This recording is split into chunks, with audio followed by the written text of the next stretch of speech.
Estamos na aula de Compreendendo o Ambiente, no tópico Relações Ecológicas. As relações ecológicas interespecíficas, lembrando, são relações de indivíduos de espécies diferentes. Toda vez que tiver dúvida, olha para o título e visualiza as imagens. Porque você vai estar aí, né, assistindo essa aulinha, revendo essa aula, que é muito bom para armazenar as informações, e de repente esse termo não fechou, né, não consolidou. Então, como é que eu tenho certeza do que está sendo abordado? Relações ecológicas interespecíficas. Olha para as imagens. Olhei para a imagem, eu estou vendo, ó, indivíduo de espécie diferente. Essa é uma espécie, aquele é outra. Mesmo que aqui eu não tenha essa compreensão, visto que eu tenho o organismo e os ovos, então não dá como ter certeza se esses ovos pertencem a esse lagarto, enfim. Então, primeiro, vamos para as relações de espécies diferentes, que são interespecíficas, harmônicas. Lembrando, são as relações positivas, em que um organismo pode ser beneficiado ou os dois. Comensalismo. O comensalismo, os comensais, são aqueles seres vivos que se alimentam de restos do alimento do outro. Restos. Então eu tenho aqui a rêmora. O que é a rêmora? São esses peixes que ficam próximo do tubarão. Já viram aqueles documentários de tubarões? Sempre tem os peixinhos pertinho dele? São as rêmoras. O que elas ficam esperando? Que o tubarão vá lá, quebre o casco de uma tartaruga ou ataque, né, efetivamente algum peixe que ele possa destroçar. Nesse momento que ele deu essa mordedura, fragmentos dessa presa, elas se soltam. Esses fragmentos que se soltam ficam no entorno. E a rêmora vai lá e ó, vai catando, vai comendo. Eu pergunto, a rêmora está tirando o alimento do tubarão? Não. Ela está usando como alimento os restos. Então, quando ele deu a batida para quebrar o casco da tartaruga, porque muitos deles se alimentam de tartaruga, pedaços se soltam. Porque ele dilacera. Os tubarões têm 3 fileiras de dentes. Então, conforme eles vão mordendo a presa, pedaços dessa presa vão se soltando. Isso que vai se soltando, vai boiando em volta do tubarão. E as rêmorazinhas já estão aqui em volta e ó, vão só coletando e se alimentando. Ela caçou? Não. Ela tirou o alimento do tubarão? Não. É benefício para o tubarão? Não. Mas está prejudicando ele? Também não. Então é uma relação interespecífica, porque são espécies diferentes. O tubarão é de uma espécie, o peixe rêmora é de outra. É harmônica porque a rêmora é beneficiada. Não está prejudicando esse tubarão. Ponto. A anêmona do mar e o paguro, ou o eremita. Não dá para visualizar muito bem, mas na realidade eu tenho aqui um crustáceo, ok? Parecido, eu vejo aqui as patinhas dele, né? E os olhinhos dele. Então eu tenho, parecido com o siri, vamos dizer assim. Mas ele tem a parte posterior dele, a parte de trás dele é um pouco reduzida. E eu tenho aqui a anêmona. A anêmona, ela é da família da água-viva. Ela faz parte do grupo da água-viva. Então, a anêmona também libera substância urticante, substância que queima. O que o paguro ou eremita faz? Eu não estou conseguindo visualizar aqui, né? Vocês não devem estar visualizando. Mas nesse pedaçozinho aqui, ó, acho que dá pra ver. Nesse pedaçozinho aqui, essa areazinha aqui, dá pra ver que isso aqui é o quê? Uma concha. O que o paguro faz? Ele procura uma concha vazia. Aí vai lá, entra nessa concha e começa a caminhar no fundo da água. Ele vai caminhando. E ele mesmo coleta essas anêmonas porque elas são seres vivos que ficam fixas no substrato, no fundo da água. Aí ele coleta essas anêmonas e coloca sobre a concha. Eu tenho a protocooperação que é um exemplo de simbiose. O que é simbiose? Simbiose é quando dois indivíduos são beneficiados, então é harmônica, ok? E na protocooperação, é um exemplo de simbiose facultativo, não é para sobrevivência deles, mas um beneficia o outro. Protocooperação, a cooperação dos dois, ok? Mas aí eu não tenho a questão da sobrevivência. Um pode viver independente do outro, isso tem que ficar bem consolidado. Ok, mas qual será, então, né, esse benefício? O paguro, ele fica na concha, ele coloca a anêmona sobre essa concha e todo predador que tentar matar esse eremita, esse paguro, para se alimentar dele, não vai tentar se ele tiver com as anêmonas. Por quê? Porque as anêmonas produzem substâncias tóxicas, substâncias que queimam. Então, na hora de abocanhar, tentar capturar ele, vai acabar abocanhando o quê? A anêmona. Então, o paguro se protege dos predadores. E as anêmonas, qual o benefício para elas? As anêmonas, elas são seres vivos que ficam fixos. Então, como fica fixo, quando o paguro coloca ela na concha, ele dá mobilidade, ou seja, mais possibilidade de captura de alimento. Como assim mais possibilidade de captura de alimento? Se ela está fixa, só o peixinho que passar aqui que ela vai tentar capturar, porque isso aqui se movimenta, ok? Captura. Então, imagina, você tem uma anêmona fixa. Se passar um peixinho, ela tenta capturar. Não necessariamente que ela vai conseguir. Agora, imagina isso que se movimenta e para lá e para cá, em cima da concha, o paguro andando. Ela vai passar, onde tiver o peixinho, ela vai tentando. Então, ela tem maior possibilidade de captura de alimento. É benefício para os dois. Então, nós temos a protocooperação, que é um fenômeno derivado da simbiose, em que os dois são beneficiados, ok? Amensalismo. O amensalismo, ele é um fenômeno em que um indivíduo interfere na reprodução do outro. Como assim um indivíduo interfere na reprodução do outro? O que eu estou visualizando? Um lagarto, né? Ele está até aqui, ó, ainda está escorrendo a clara do ovo da boca dele no momento que fizeram a imagem. O lagarto se alimentando de ovos. Esses ovos, provavelmente, eles teriam filhotes. Então ele se alimentou da gema, ele se alimentou da clara e ele se alimentou do embrião. Esse embrião não existe mais. Então, o amensalismo é interespecífico, porque é de espécie diferente, e é desarmônica, porque um indivíduo está sendo prejudicado. Ah, então se fosse ovos da mesma espécie, se ele estivesse se alimentando de ovos da espécie dele, aí já vimos, quando se alimenta de alguma fase da mesma espécie, canibalismo. Então, se fossem ovos da espécie dele, canibalismo. Ah, mas o indivíduo não está ali totalmente formado, mas já tem um embrião. Ele está se alimentando do indivíduo da mesma espécie. Então, se esses ovos que eu estou visualizando aqui na lâmina fossem da mesma espécie que o lagarto, eu tenho uma outra relação ecológica, canibalismo. Mas esses ovos são de tartaruga, porque se eu estou nas relações interespecíficas, tem que ser espécie diferente. Ou algum lagarto que não é da espécie dele, ok? E aí ele veio e se alimentou desses ovos. Eu tenho amensalismo. Quando nós fazemos a ingestão dos ovos de tartaruga, somos amensais. Quando nós fazemos a ingestão de caviar, que é a ova de peixe, que na realidade são óvulos dos peixes.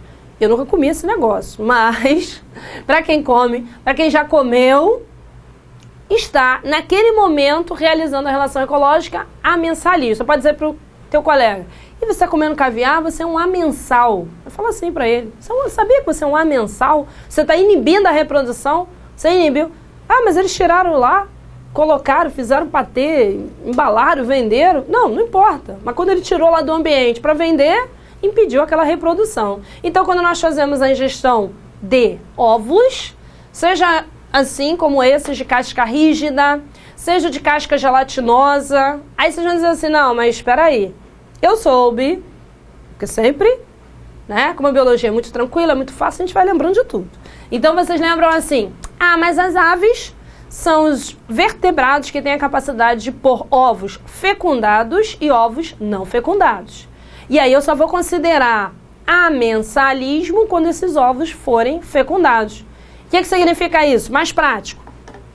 Você resolve criar galinhas. Aí faz uma granja, né? Que é onde você cria as galinhas. Ou então, bota aí no quintal de casa. Aí tá lá as galinhas e tal. Não tem galo, só galinha. Quem já criou galinha sabe que mesmo que não tenha galo, todo dia elas põem ovos.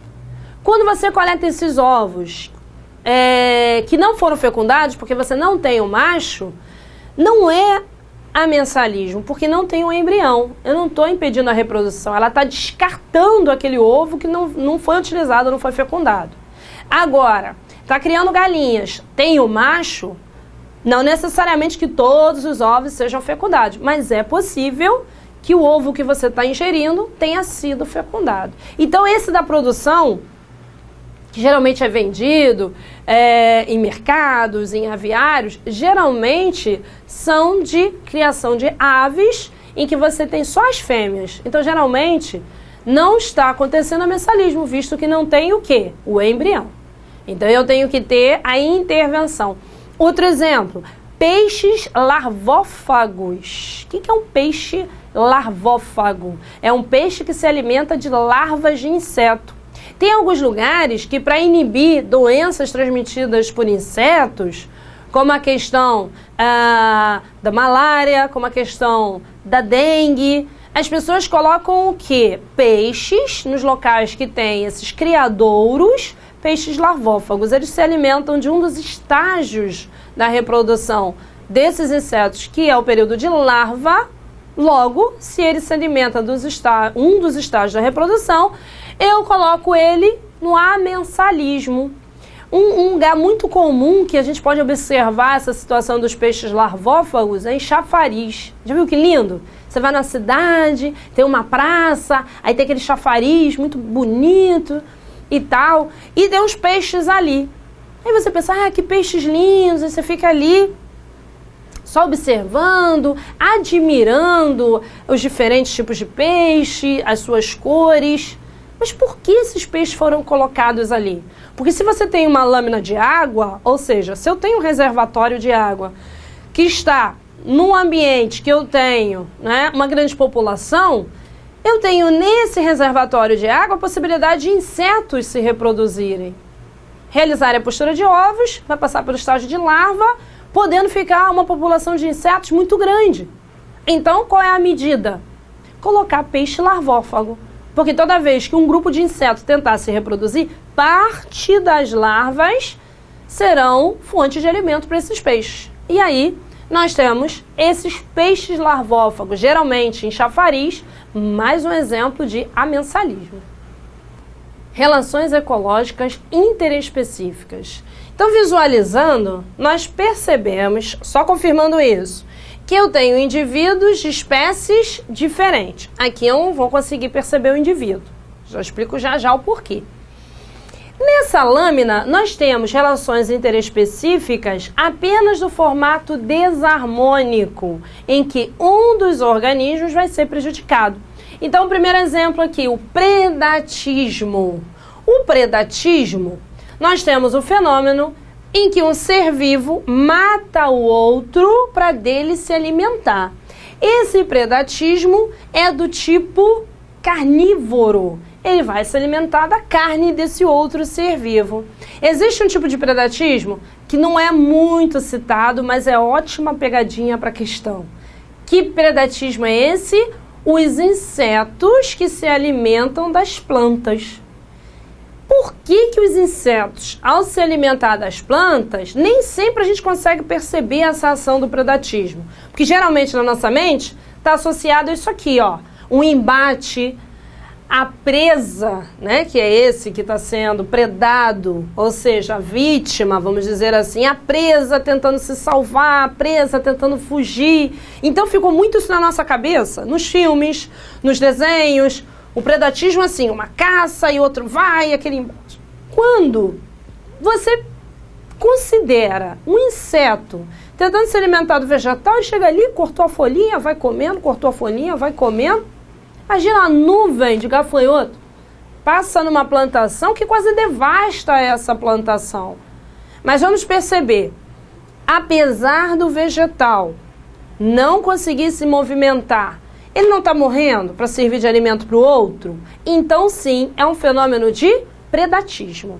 Predatismo é um mata o outro para dele se alimentar.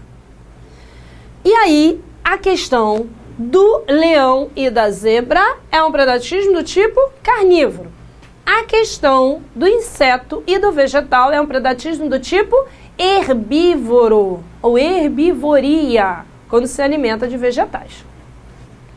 E aqui nós temos o parasitismo, as duas modalidades de parasitismo. Isso aqui é um animal, não consigo perceber se é um cão e tal, mas percebemos os pelos do animal. E esse aqui é um carrapato, imenso, né? Porque olha aqui a questão do dedo. Olha o dedo do indivíduo que separou o pelo para encontrar o carrapato. E olha o tamanho desse carrapato. Ele está cheio. Ele sugou muito sangue. Mas por mais que esse carrapato tenha sugado muito sangue, ele tirou todo o sangue desse animal? Não. No parasitismo, e eu gosto de sempre fazer esse contraponto, o parasita e o outro que ele está presente, que é o hospedeiro. Então, no parasitismo você tem o parasita, que é o que agride, o hospedeiro, que é o agredido. Então, o parasita, ele não mata o hospedeiro para se alimentar dele. Ele vai vivendo às custas desse hospedeiro, ele vai tirando desse hospedeiro alguma coisa. No caso do carrapato, no caso da pulga, no caso do piolho, eles tiram o nosso sangue. Então, se eu considerar a unidade, ou seja, um carrapato, ele teria coragem, ele teria condições, coragem não, né? Ele teria condições de matar esse animal todo? Não. Ele não tem condições de matar esse animal todo. Então, no parasita, ele vai vivendo às custas, eles vão, né? Um agredindo, né, o outro. O parasita vai agredindo o hospedeiro e o hospedeiro tentando se livrar dele, não consegue. Na realidade, fica um agredindo o outro. Às vezes, o hospedeiro não consegue agredir ele, não consegue se livrar dele. E aí, como eu tenho a pulga, o carrapato, o piolho, como exemplos de parasitas que ficam do lado de fora do organismo, nós denominamos esse parasita de ectoparasita, está fora do hospedeiro. Mas tem alguns parasitas, tem alguns organismos que vivem às custas de outro, dentro desse hospedeiro. É o caso de quem? Da tênia. Que indivíduo é esse aqui? A famosa solitária. E a pessoa fala, tá comendo tanto, hein? Por que você come isso tudo, menino? Não engorda? Tá com solitária. Por que tem esse dito popular? Que quem não consegue engordar, que não tem nada a ver. O indivíduo pode estar no peso, abaixo do peso, ou acima do peso, e ainda assim ser portador da solitária. A solitária não tem muito a ver com peso naquele momento em que ele é parasitado. Seu peso vai alterar se ele ficar com esse parasita por um longo tempo. Porque aí sim vai ter intervenção. A tênia, ela é a solitária. E a solitária, ela se alimenta daquilo que o indivíduo ingere. Então, aquilo que o indivíduo ingere... Então, por exemplo, se eu tivesse com solitária, aí eu fosse comer uma maçã, parte dessa maçã que ia comer a solitária. Porque ela fica onde? Dentro do intestino. Fica lá dentro, ela vive lá dentro. De onde veio essa solitária? Ela veio no alimento contaminado. Carne mal passada. Então, o ideal é fazer o pleno cozimento da carne, porque não tem como. Você está na rua, aí você pede uma refeição, ou você visualiza essa refeição. Não tem como você levar isso ao microscópio e visualizar, está contaminado, não está contaminado. Não tem como fazer isso. Então, para evitar que isso ocorra, o que você faz? Pede um alimento bem cozido, bem assado. Ah, mas eu não gosto muito. Todo alimento está contaminado? Toda carne que nós fazemos ingestão na rua está contaminada? Não. Nem toda carne que você come na rua está contaminada. Contudo, uma dessas vezes que você comer pode estar contaminada e aí você efetivamente vai adquirir a tênia, que é a solitária. Na questão da solitária, ela dentro do seu intestino tem solitários, porque depende do tempo também que foi identificado. Tem indivíduos que identificam imediatamente. E aí já vão fazer o tratamento, que é o uso de medicamentos para matar ela, para eliminar. Mas tem alguns indivíduos que não identificam ou não vão ao médico para ver o que está acontecendo. E aí, nesses indivíduos, essa tênia pode atingir 4 a 5 metros por dentro do seu intestino. Eu falei, que isso, professor? Chega esse tamanho todo? Chega esse tamanho todo e aí é muito mais difícil de expulsão. E no caso da solitária, ainda tem um problema. A partir da cabeça, que nós denominamos como escólex, surge o restante do corpo da solitária. Então, geralmente essa solitária é eliminada nas fezes e é uma coisa um pouco desagradável, mas é assim o fato. E tem que se observar essas fezes para identificar se eliminou a cabeça da solitária. Aí vai dizer assim, como assim, professor, observar essas fezes? É isso mesmo. Não vou falar bonito, que bonita a biologia, não. Nós estamos falando de parasitismo. Parasitismo não é uma coisa bonita. Um ser vivo vive às custas do outro. Então, como é que acontece no caso da solitária? Você vai ter que, esse indivíduo, vamos dizer assim, o portador, o hospedeiro da solitária, tem que eliminar suas fezes num recipiente, um pote, um recipiente, e essas fezes, a pessoa vai ter que ir lá mexer mesmo nas fezes para visualizar se a cabeça foi eliminada. Porque enquanto não eliminar a cabeça, ela não terá resolvido o seu problema em relação à solitária, porque a partir da cabeça virão outras partes do corpo, ela se reconstitui. Tá, então outro exemplo de endoparasita. Outro exemplo de endoparasita, giardia, ameba. Os microparasitas também contam? Sim, eles vivem às custas do hospedeiro. Tal qual o de maior porte, macroscópico, que ocasiona doenças. E aí outro de maior porte, semelhante em termos de porte à solitária, são as lombrigas. A diferença é, olha só, vamos perceber que existe uma outra relação ecológica aqui. Quando você se contamina com a solitária, esse nome vulgar, porque o nome científico é tênia e o comprometimento é tenise, quando você se contamina, não vem só uma na ingestão, você ingere várias. Só que dentro do seu intestino, elas competem, competição. Competição é harmônico? Não. Entre elas, é intraespecífico. Elas estão competindo pelo habitat. Porque os nossos intestinos, eles são um ambiente, assim, vamos dizer, longo, mas ajustado, né? Que é o tubo intestinal. Então, elas competem entre si, só uma sobrevive. Por isso o nome vulgar ficou o quê? Solitária, porque quando você adquire, você ingere várias, elas competem e uma sobrevive. E as lombrigas? Não, as lombrigas elas já não têm esse fenômeno da competição. Você acaba ingerindo várias e muitas se desenvolvem. A questão da lombriga chega a tal ponto que, dependendo do tempo que demora para o combate à questão da lombriga, que é o ascaris, e o fenômeno, né, a patologia ascaridíase, essa população pode chegar a tamanho maior de não ter mais espaço para elas dentro dos seus intestinos. Se não tem espaço, elas vão sair desse ambiente, porque não vai ter mais alimento, não tem mais espaço, então elas vão tentar fugir.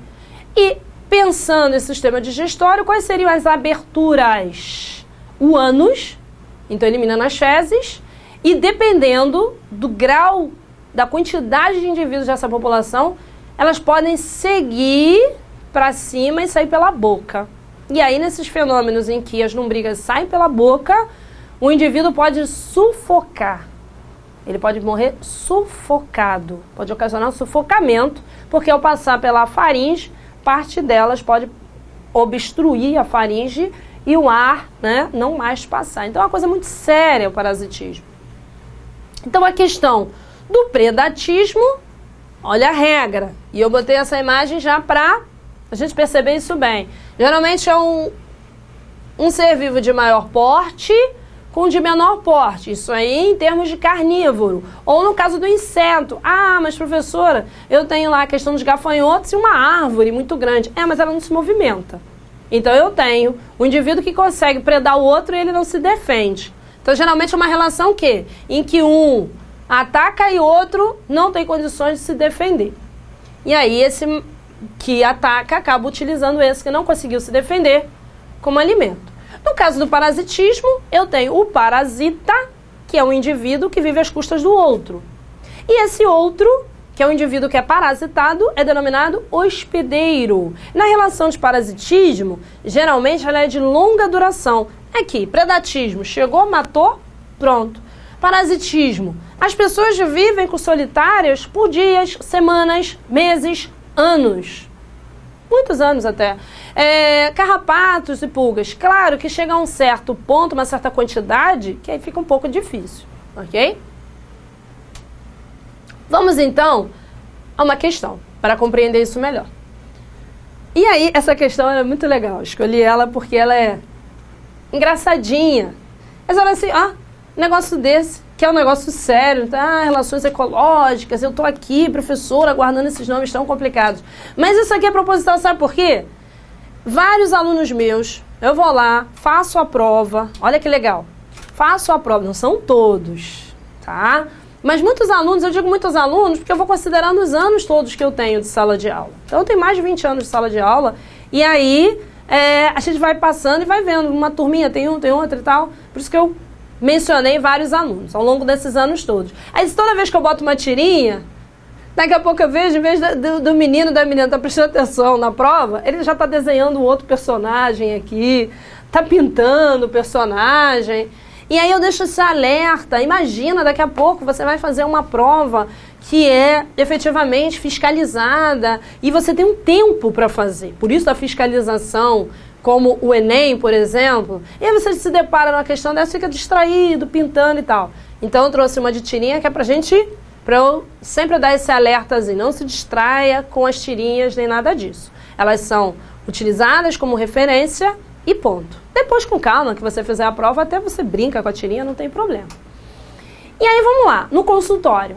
Você está com parasitas. Eles competem com você. Aí o médico diz para o paciente dele, diga 33, porque é um clássico. Ele responde, 33. De repente, da barriga, olha que movimento na barriga. 34. Por que esse 34? O que o médico disse aqui no início? Você está com parasitas e os parasitas competem com você. Se ele disse 33, o que os parasitas fizeram? Que provavelmente eram solitários ou são umas lombrigas. 34, competiu com ele. Assinale a alternativa correta, ele quer o que está correto, a respeito da relação de parasitismo. Os parasitas sempre levam o hospedeiro à morte. Os hospedeiros nunca apresentam as formas assexuadas do parasitas. Não existem parasitas no reino vegetal. Os parasitas sempre vivem no interior do corpo dos hospedeiros. Essa relação sempre traz prejuízos ao hospedeiro. Então, em cada item, nós vimos que a questão está relacionada a parasitismo, então vamos avaliar. Letra A, os parasitas sempre levam o hospedeiro à morte? Não. Aí são os predadores. Os parasitas convivem com o hospedeiro, até porque geralmente eles são menores, se o hospedeiro morrer, ele morre. Ele vive às custas do hospedeiro, como é que ele vai matar esse hospedeiro? P. Os hospedeiros nunca apresentam formas assexuadas dos parasitas? Não. Existem alguns parasitas que têm um período que eles são assexuados. C. Não existem parasitas no reino vegetal? Existe sim. Tem alguns vegetais que ficam sob árvores e utilizam as suas raízes para dentro do tronco dessa árvore para tirar a seiva. Muito cuidado que não é aquela relação ecológica que nós vimos do inquilinismo. O inquilino é uma relação interespecífica harmônica. Aqui nós estamos falando de parasitismo vegetal. Uma relação interespecífica desarmônica. Parasitismo é desarmônico. Há uma relação negativa. Os parasitas sempre vivem no interior do corpo dos hospedeiros. Nós vimos que tem os ectoparasitas, como é o caso do carrapato, do piolho, da pulga. Logo, essa relação sempre traz prejuízos ao hospedeiro. Sim, a pulga tira o sangue, o carrapato tira o sangue, a solitária e a lombriga se alimentam dos alimentos ingeridos. Então, essas relações sempre trazem o quê? Prejuízos ao hospedeiro. Outra questãozinha. Os itens abaixo contêm exemplos de diversas relações ecológicas entre os seres vivos. Por que eu trouxe essa questão para a gente avaliar? Porque, às vezes, existem alguns sinônimos em relação ecológica. Então, de repente, você vai dizer assim, ah, professora, mas eu vi um nomezinho que eu não esbarrei nas suas lâminas. Só apresentou as relações ecológicas, eu não esbarrei. E vocês que fazem uso de livros, tem autores que consideram um nome, tem autores que consideram outros. Então, nós vamos ter oportunidade de explorar mais um pouquinho as relações ecológicas e a possibilidade de explorar seus sinônimos. Então, nós vamos avaliar as relações ecológicas e vamos encontrar qual é a relação adequada. Item 1. Associação entre certos fungos e algas clorofíceas ou cianobactérias costumam ser tão íntimas que ambos formam um novo tipo de organismo, o líquen. Então, um auxilia o outro. Então, nós vimos, o que nós vimos na nossa aulinha? Isso seria um tipo de simbiose. Aí eu vou procurar, ok? Para o item 1, ó, as relações ecológicas estão descritas nos itens e são classificadas respectivamente como? Tem que ser, nessa sequência aqui, eu tenho que apresentar as respostas. Tem simbiose em algum deles? Não. Eu não vou dar agora, imediatamente, o sinônimo não, daqui a pouquinho. Item 2. Várias espécies de abelhas formam agrupamentos altamente organizados, nas quais, de modo instintivo, cada indivíduo coloca a sobrevivência da colmeia acima da sua própria. Então, nós estamos vendo aqui a questão da colmeia, né? Em que eles trabalham em conjunto, a divisão de trabalho. Então, eu tenho aqui o quê? Sociedade. A divisão de trabalho. Entre alguns insetos da mesma espécie, os animais mais fracos ou doentes são devorados pelos sadios. Entre alguns insetos da mesma espécie. Então, nós temos o quê? Intraespecífico. Os animais mais fracos ou doentes são devorados pelos sadios. Então, se é da mesma espécie, é predatismo? Não.